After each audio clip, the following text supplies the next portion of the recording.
This is something I've been thinking about for a little while now. And I'm just finally putting it together on a spiritual perspective. There are two groups of people in this world. And one thing I want to say is it's easy to meet people, but it's so hard to coexist together. Come on, man. It is so hard.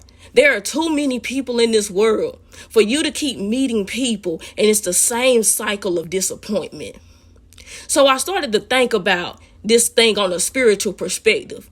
And when I said there are two groups of people, meaning you got the group of people who done went through the trials and tribulations, dealing with the inner turmoil within them. Whatever the traumas they done went through, they done been through that season of dealing with it. And so now this group of people, they're getting ready to go into their harvest. They planted so many tears.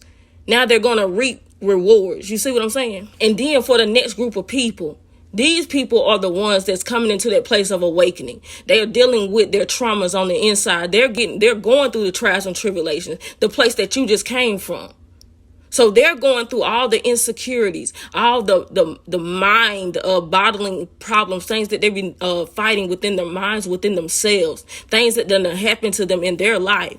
So they're going through that phase now of where you could have just left, vice versa.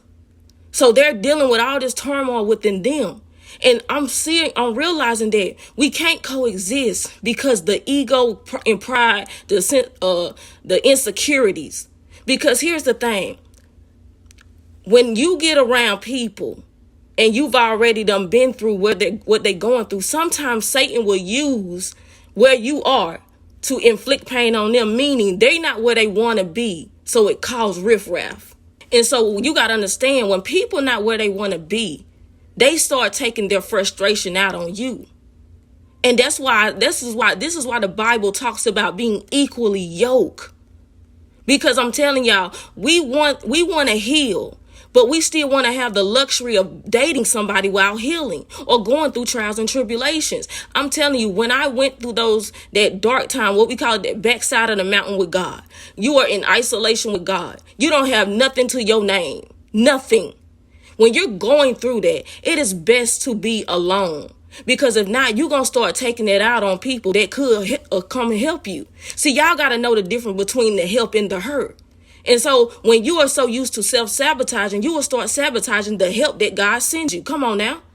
Have you ever tried to help people and they start kicking and fighting you? They may not mean to, but that's all they know right now because they are in fight mode.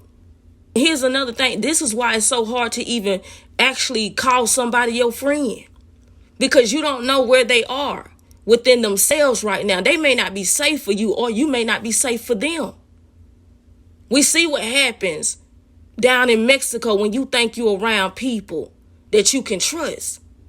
You seen what happened. That's how real it is. And when people are not right within themselves, the devil can easily use you. You're easily accessible to the devil because you already got your insecurities going on. You already frustrated. You feel like you ain't where you need to be. You seeing other people go past you. So the devil is using all of that in your head, trying to he wanted to use you as a vessel to act out things. See, before people could used to hold their composure when they felt some type of way. But nowadays, people ain't holding their composure. When they don't like you, they'll do you the same way they did that young lady. The young lady from North Carolina, that situation should be an example of why it's safe to stay close to God and have discernment. Because everybody not right within themselves. It is hunting season. It's not a game. Because people really going through it within. And when a person done had so much, they take the anger, it's misplaced anger. They'll take it out on you. And some people ain't got the patience that you have to go through the trials and tribulations and then come on the other side of the harvest. This is why I say take 5. That's what this message is going to be called. Take 5, man. Because trying to have these relationships and you know you're not right within yourself, it's only going to damage good people. It's going to damage them. As much as you want love, it's not safe. It's not safe when you not right within. How you going to win when you ain't right within? And I'm going to end this message for the chosen people. Where God has anointed you. That anointing is shining. People notice you. And that's why it ain't safe for God's people. Because when they see you, they see a lighthouse. They see a safe place to go. You see what I'm saying? It's not safe for you because everybody that's knocking at your door don't really want help. For real, for real. They want to tear you down too. Because if they ain't where they need to be, why do you deserve to be where you at? That's why as God's chosen people and you hold that heavy anointing, you attract the most people. Come on now. You attract so many people and your heart is so good. That's why, listen, you're going to have to lock it down.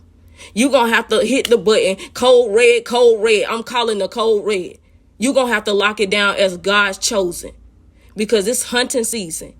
And people will come in your life and inflict pain on you and make you think you the problem because they have the problem within them. Cold red.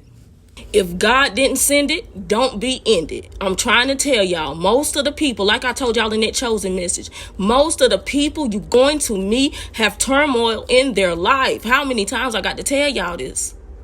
They got turmoil. They're dealing with a lot of afflictions within themselves. They're not going to do you no good. They're not. They're going to push back on everything you try to do. They're going to push back.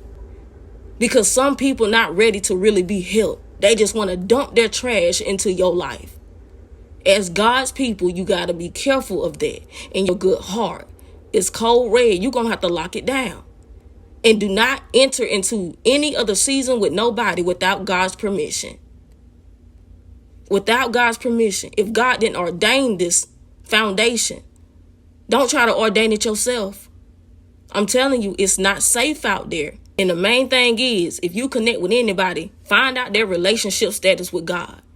And find out what season they're in their life, or try to discern it. Because if they're in a healing season, let them be at peace. Let them heal in peace. Because you trying to be there while they're trying to heal, it's going to cause you some bruises upside your head. So unless you want to endure that and you're okay with it, by all means. But if anybody healing, let them heal in peace. That is the best thing you can do for them, is let them heal in peace. So therefore you can save what relationship y'all can have for the future when they're better. Because you got to think about you. How were you when you were going through that ugly time in your life of healing, dealing with the turmoils and the trauma? You weren't no good for nobody. So that's why I let them heal in peace. Take 5.